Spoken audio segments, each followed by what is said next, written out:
Бұл оқиғада тым ертеректе шамамен Шыңжаң Алтай бетіне қоныс тепкен қазақтар өрісін кеңейтіп, Қобда бетіне қоныстана бастаған тұс дейді үлкендер. Білтелі мылтығына асынған аңшы қазақ Өрмегей тасуының екі бетін кезек-кезек шолып аң аулайды екен. Бірде биік жартастың көлеңкесінде жусап жатқан бір топ тау ешкіні көреді. Бұлардың біреуін атып алмаққа ық жағына шығып, аяқты мылтығын құрып қойып, жануарлардың өруін күтіп жатады. Сол екі ортада үлкен қоңыр аю жардың үстіне баспалап шығып, күректей тасты жусап жатқан тау ешкілерге атады. Ешкілердің біріне тас дәл тиіп сеспей қатқан екен. Қалған дүр етіп үркіп жоқ болады. Аңшы құдай берді деп аюды атуға ыңғайланады. Аю қобаңдап келіп олжасын жәукемдей бастайды. Аңшы асықпай белдігіне байлаған дәрі қабын алып, оны оқшантайға құюға оқтала беріп, аюдың оң жағынан баспалап келе жатқан көк шулан қасқырды байқап қалады. Енді не болар екен? Қасқыр оқша атылып аюдың астынан зып етіп өте шыққандай болады. Аю арс етіп бауырынан өте шыққан қасқырды қауып түседі де, қорбаңдап бірдемелерді суырып әбігерге түседі. Аздан соң қорбаңдаған аю тып-тыныш жер бауырлап жатып қалады. Не болып жатқанын көлденеңнен аңдып отырған аңшы түсіне қоймай ақырын күтеді. Арада сүт пісірім өткенде, мана аюдың астынан ағындап өте шыққан көкшулан асықпай келіп, аюдың олжасын жей бастайды. Аю түпір етпей үнсіз жатыр. Оған бір нәрсе болғанын аңғарған аңшы дереу қасқырды атып алып, жартастың түбіне келсе, аю өзінің шек қарын суырып алған өліп жатыр. Сөйтсе, оқиға былай өрбіпті. Олжасын апыл-ғұпыл жәукемдеп жатқан аңқау аюдың сырын білетін кәнігі қасқыр оның астан өткенде жұқа шабын жарып кеткен екен. Қасқырды қабам деп арс еткен аю өзінің шала жарылған шек қарын өзі суырып алып, ақыры өліп тынған. Оның өлгенін күтіп тұрған айлалы қасқыр жетіп келіп, семіз тау ешкінің етін жей бергенде оны аңша атып түсірген. Ел жақта Қабылмұрат Қариұлы дейтін сыныптас досым бар. Мына әңгімені сол айтып берді. Өткен 2000 жылдардың басы болатын дейді қабаң дос. Қараша айының басында табиғатты қорғау қызметкерлерімен бірге Ақсу-Сырғалы өлкесіне бардым. Менің міндетім қар көп жауған жағдайда жол бұзатын техниканы басқару еді. Расында, бұл өлкеге қар ерте түседі. Соған байланысты таудың суыр, тарақ құйрық сияқты ұсақ аңдары ойдағы хайуандарға қарағанда ерте ұйқыға кетеді. Бұл өлкеде тау ешкі мен арқардың үйірі мол. Табиғат қорғаушылар қыс түспей тұрып, белгіленген нүктелерге кесек-кесек тұс тастап, қар қалың жауатын ойпаң жерге емес, биік жалаңаш қыраттарға престелген шөп апарып тастайды. Қабаң достың айтуына қарағанда, жұмысшылар ерте тұрып, тұз бен шөбін арқалап тауға шығып кеткен. Тұрақта бір өзі қалған соң, іргеде қаңтарулы тұрған қарда жүретін көлікті міне салып, күртік қарды жиектеп біраз жүріпті. Таудың ықтасын қолатында қонақтаған бір топ тау ешкі мотордың үнінен үркіп өрлей бергені сол екен. Бөктерден құлдай желген үш қасқыр тұра қалып, ішіндегі ірілеу бірін суағар жылғаға жиналған омбы қардың апыр-топыр қазып көміп тастайды да, қалған екеуі тау ешкілерді екі жақтан қаумалап, тықсыра-тықсыра дәл көмілі қасқырдың үстіне әкеліп тоғытады. Осы сәтте қардың астына көміліп жатқан қасқыр қарғып тұрған үйірдің дәл ортасына орғып бара жатқан серкештің алқымын ала түсіп басып қалыпты. Бұл оқиғаны көзімен көрген досым, егер бұл дүниені көзімен көрмей біреуден естісем сенбес едім. Қасқырдың мұндай ақылды боларын кім білген деп басын шайқап таңданып отырды. Тағы бірде жалғыз аңшы иен далада келе жатып, құла түзде жайылып жатқан қалың суырды көреді. Суыр жүрген жерге қасқыр, қарсақ, сасық күзен сияқты терісі бағалы жыртқыштар келері хақ. Осы түйсікпен аңшы атын сайдың ішіне доғарып тастап, өзі тастан тұрғызған қалқаның ығында жасырынып жатады. Көп өтпей суырлардың аңқиттаған дауысын естіп, басын көтермей маңайын шолып қараса, қарсы беттен бір қасқыр суыр ұстау үшін бауырлай баспалап келе жатқанын көреді. «Қап бәлем, қанды басыңды бері тарт» деп мылтығын кезей бастаған сол еді, әлгі қасқыр ыршып-шоршып өзінен өзі жанталасып қарғи бастайды. Алыстан анық көрінбейді. Қасқырдың алқымында бір нәрсе жабысып жүрген сияқты. Не болып жатқан түсініксіз. Бір заманда қарғып болдырған қасқыр сылқ түсіп жатып қалады. Сол беті тұрмайды. Аңшы оқтаулы мылтығын кезей ұстап жақындап келсе, қасқыр өліп жатыр. Алқымы қан жоса. Тамағынан әлі қан ағып жатыр. Аңшы жан-жағына бажайлап қараса, арада жерде шақар сасық күзен отыр. Сонда барып аңшы оқиған мән-жайын түсінеді. Яғни есі кетіп суырды баспалап келе жатқан аш қасқырды сасық күзен көреді де, жеміме ортақ болмасын деп білдірмей келіп, оның табағына жабыса кеткен. Оны есілдерді суыр болып келе жатқан қасқыр байқамай қалған.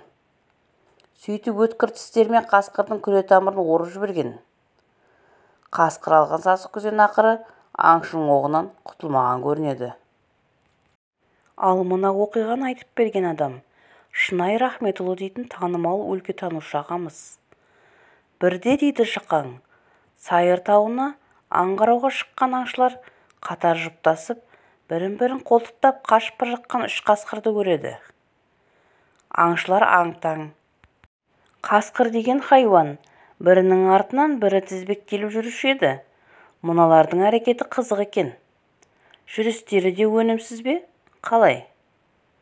Содан аңдыған алмай қоймас дегендей, қолтықтасқан қасқырлардың ізіне түскен кәнігі аңшылар келесі белестен күтіп жатып, ең ірісін қарауыл қалады. Оқ дәл қос өкпеден тиген арлан сеспей қатады. Мына қызыққа қараңыз. Қалған 2 қасқырдың бірі жосып береді де, екіншісі тыпыр етпей жатып қалады. Тәжірибелі аңшылар аттарын жақманға тұсап қойып, оқтаулы мылтықтарын кезіп жақындап келсе, үлкен қасқыр өліп қалыпты. Ал жер бауырлап қаша алмайған қасқырдың алдыңғы 2 аяғы жоқ екен. Бейбақ жер бауырлап жатып қалған артқы 2 аяғын шондайына дейін көтеріп тыпыр-тыпыр етеді. Мұндай тосын оқиғаға тап болған аңшылар анықтап қараса, бұл хайуан күшік кезінде қақпанға түсіп, содан алдыңғы 2 аяғын қиып құтылған сияқты. Содан бері 2 аяқтап күн көрген. Ұяластары мұны далаға тастап кетпей, алдыңғы 2 қолтығына көлденең ағашқа жүгіртіп, оның 2 басын 2 қасқыр аузымен тістеп алып, 3-еуі қатарласа қашады екен. Шамамен осылай 7-8 жыл өмір сүрген сияқты. 2 көзі қанталап, кеудесімен жер жастанып жатқан қасқырды аңшылар атып алып қараса, көлденең таяқ ағаш тіпті жүніне оралып, қолтық етіме тұтаса бітіп кеткен екен. Осылай таяқты қасқырды атап алған аңшылар бұл хайуанның әрекетіне тамсана таңданып, ел-жұртқа көргендерін айтып жүріпті. Менің туған ауылымның батыс жағында оншалық алыс емес Доланғара, Жылғара деген тау бар. Бала кезден білемін, таудың күн беті қыстың өзінде шуақ тартып тұрады. Сол себепті де осылай аталған болуы керек. Дәл таудың бөктерінде менен бірнеше жас кіші Қуаныш дейтін азаматтың қыстауы орналасқан.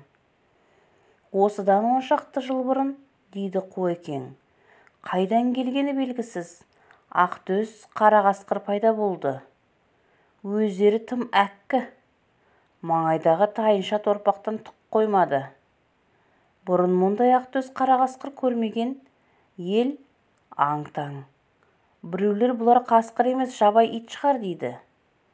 Қысқасы, нақты жіп таға алмай қиналады. Содан Бердіхан деген аңшы қақпан құрып қасқырдың бірін қолға түсірді. Кәдімгі қасқыр. Екіншісін аңшы Жәнібек атып алды. Бұл жігіттер қасқырдың қара терісіне қызыққан сияқты.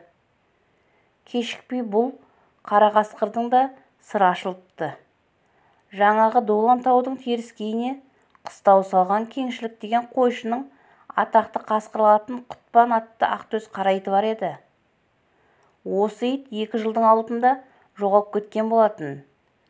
Кеңшілік қария тап бір атан түйесі жоғалғандай қайғырған екен. Артынан анықталғандай, Құтпан қату белдің жолында ылыққан қасқырлармен бірге жүргенін мал отарлатып барған қойшылар көрген екен.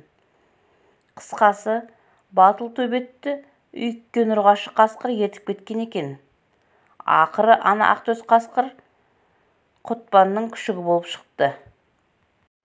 Бұл оқиға Қобда аймағының тек қазақтар мекендейтін Қобда сұмыны жерінде болған екен. Жон жайлап, тау сағалап өскен халық даланың тағысы қасқырмен соқтығыспай жүруі некен саяқ. Осындай күннің бірінде Кәсіп Бейісбайқызы дейтін апамыз түн ішінде қотанда дүркіреп қой үріккен соң жүгіріп далаға шығады. Ай сүттей жарық. 2 күн бұрын қыстауға көшіп келгендіктен отар қойды тас қораға қамамай сыртқа тастап қойған болатын. Үйден атып шыққан апамыз бажайлап қараса, отар қойдың ортасында ит сияқты бір хайуанның жүргенін көзі шалады. Қасқыр дейін десе тұрқы кіші. Ал иттің қотанға түсіп, қой үркітетін бұрын соңды көрмеген. Ойланып тұруға уақыт жоқ. Апамыз жан-жағына қараса, қолына іліп алар ештеме жоқ. Содан тұра ұмтылып, Ақшулан иттің артқы сирағына шап еткізіп ұстай алып, сүйрей жөнеледі. Сүйреп келе жатып ойланды. Мына хайуан ит емес. Ит болса қыңсылар еді. Тегі күшік қасқыр болса керек. Көңіліне күдік кірген Кәсіп апамыздың қасқырдың сирағын тастай беріп, қақ шекеден құлақтайды. Қасқыр бұлқынған сайын бас терісі бұлғақтап күш беретін түрі жоқ. Бір кезде арпалысқан қасқыр кірш еткізіп алақанын тістеп алады. Оған қарайтын уақыт қайда? Айқасып жүріп үйде жатқан күйеуіне «Тез тесен әкел!» деп айғайлайды. Ойында ештеңе жоқ, үйден шыққан күйеуі кеше ғана қойдың қиын ойған темір тесені іздеп кетіп барады. «Тез тесен әкел!» «Не болды? Көрмей тұрсың ба, бейбақ? Қасқыр құлақтап жатырмын!» деп астына басып алып, тыпыр еткізбей ұстап отырған қасқырды көрсетеді. Енді момын күйеуі сасқалақтасын. Тесені алып жетеді. «Ұр тұмсықтан!» Сасқан күйеуі тесемен қасқырдың тұмсығын емес, әйелін қанжоса қолын періп кетеді. «Өй, қара басқыр! Мен емес, қасқырды ұр!» Содан не керек? Тесемен соққылап жүріп қасқырды естен тандырады. Қасқыр өлді. Бірақ апамыздың қасқырдың құлағында қарысып қалған қолы жазылмайды. Зорға дегенде қарысқан қолын босатып, деп көршісі Оразбайға тез жетсін деп адам жібереді. Сол екі ортада қойлар тағы да дүрет үркеді. Қараса, әлгі өлген қасқыр сүйегін сүйретіп, жер бауырлап жылжып барады екен. Әбден ашуланған Кәсіп апамыз үйден соғым соятын ағаш сапты пышағын алып шығып, Ақшуланның қарнын жарып тастап барып тынышталады.